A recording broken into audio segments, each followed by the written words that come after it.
ఆధ్యాత్మికంలో ఎవరుంటారంటే ఆత్మస్వరూపం. మతంలో గంటలు, గుడులు, గోపురాలు, పూజలు, యజ్ఞాలు, హోమాలు, మంత్రాలు, తంత్రాలు, ఇన్నిన్ని సాధనాలు, సరుకులు,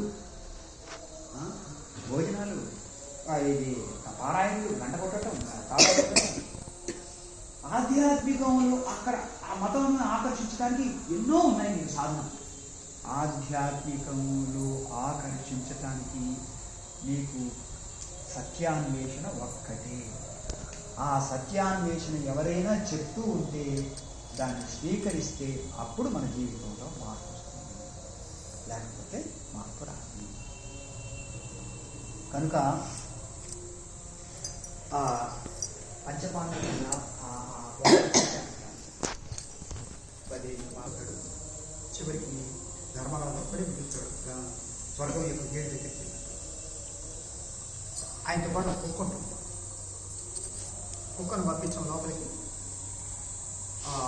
నేను ఒక్కడే పంపిస్తాను నాకు. అది ఎక్కడి నుంచో నన్ను కనిపెట్టుకొని అంటిపెట్టుకొని ఇక్కడ వరకు వచ్చింది. దాని విశ్వాసానికి కృతజ్ఞత కాబట్టి దాన్ని తప్పిస్తేనే నేను వస్తాను, లేకపోతే రాను.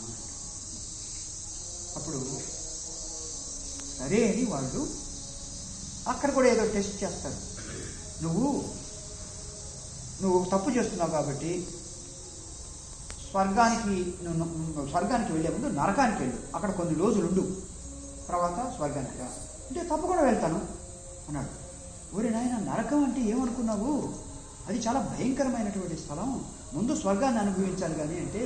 అప్పుడు అన్నాడు ఆయన, నా మనస్సు మంచిదైనప్పుడు నరకం కూడా స్వర్గం అవుతుంది.